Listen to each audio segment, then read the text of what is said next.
Well guys, I got a new guitar. It's an Ibanez AS73, which is a very nice copy of the Gibson ES335. It's a beautiful guitar. It's got a great tone to it. Pickups aren't fantastic. They're decent, but they're not fantastic. I'm going to replace them with Seth Lover pickups from Seymour Duncan. Seth Lover was the guy who designed the initial, or the first PAF pickups from Gibson.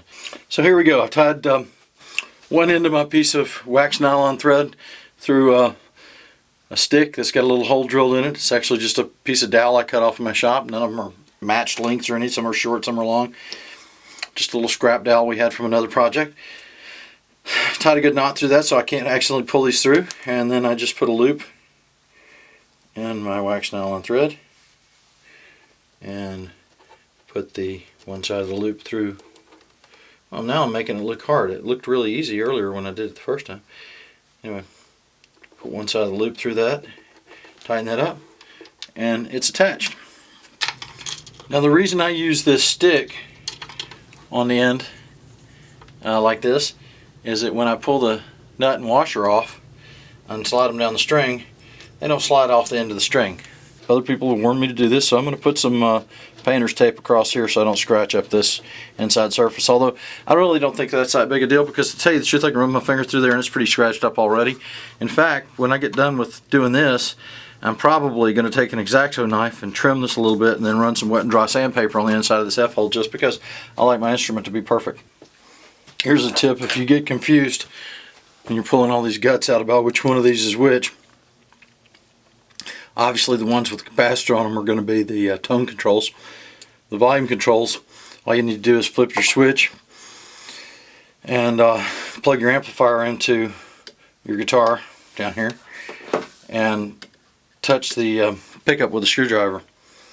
Whichever one of them makes noise is the one that's active at that point, and you can figure out which volume control by turning them up and down while you're doing that. So, not a problem. Alright, I wanted to make sure that these were going to fit in these holes that are drilled. And I could take one of the strings out and stick this through. Instead, I pulled one of the strings out and took the nut off of here and put it on this post, and it fit. So I can actually just leave the nuts on the strings here as they are. And when I pull the new ones, the new pots through, I can attach them then, or use the same nuts. It means I'm going to have to take these nuts off the post, and I'll want to check the post length against this post length to make sure I got enough sticking through. Actually, what I need to do in this case is I need to take both nuts off of here and strip these clean before I do it. But these new pots are going to fit in those holes just fine. The last thing I'm going to do before I go to bed tonight is I'm going to take this tape off of here, because I do not like to leave tape on guitar finish.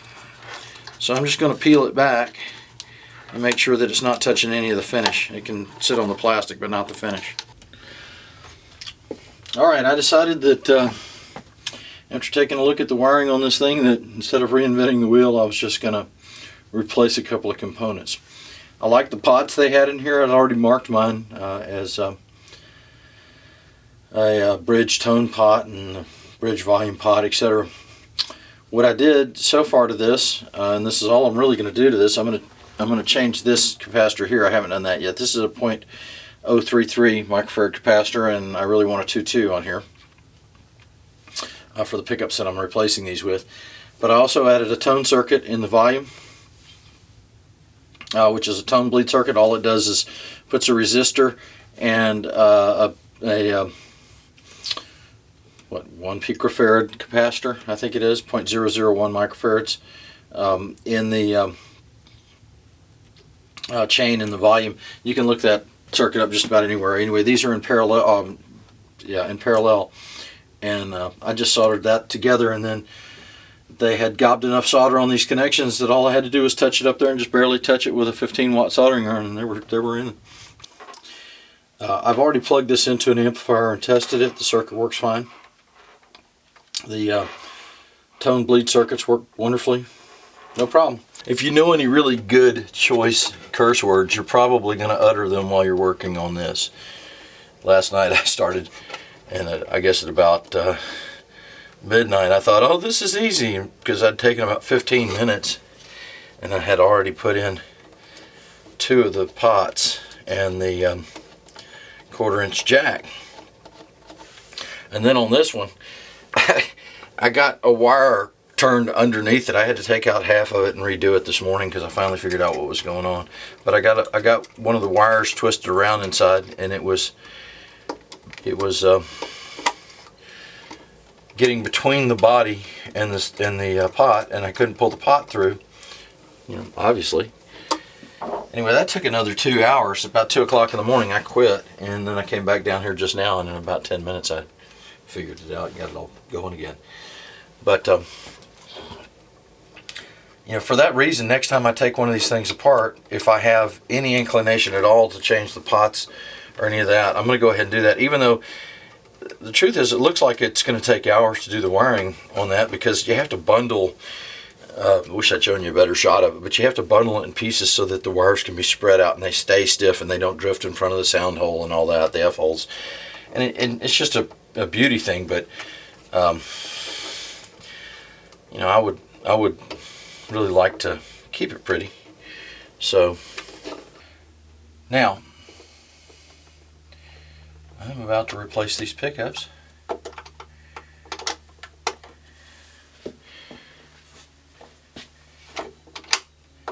By the way, this sounded really good.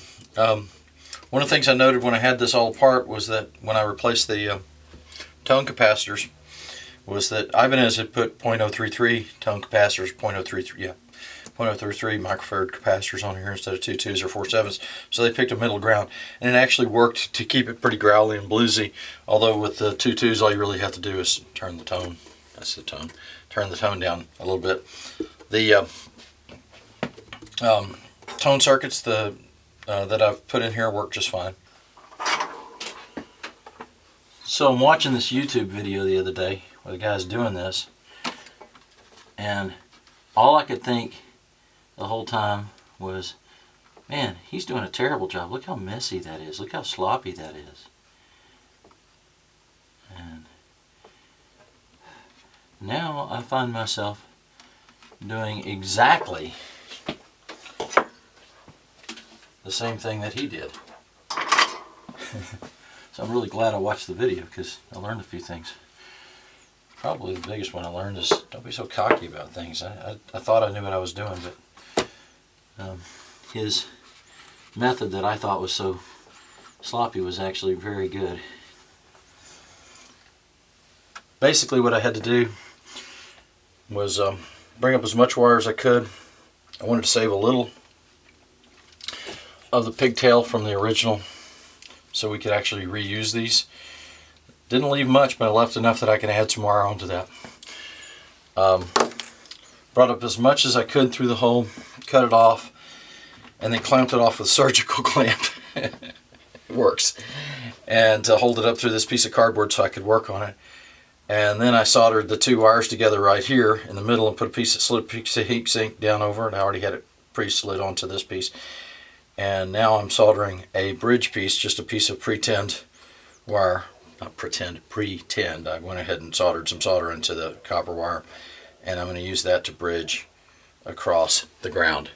And when I'm done with that, I'll slide another piece of heat sink on it, wrap this stuff up, put it in, and screw this pickup on. So I got this all soldered up, and I'm putting the pickups back in. I folded the extra wire up into the cavity underneath the pickup. They didn't leave me a lot of room in here for that, but that's what I'm doing. That's what Erlewine did. Everything's working fine, so I'm going to put new strings on it, tighten up the tuners in the process, and wipe it all down and play guitar.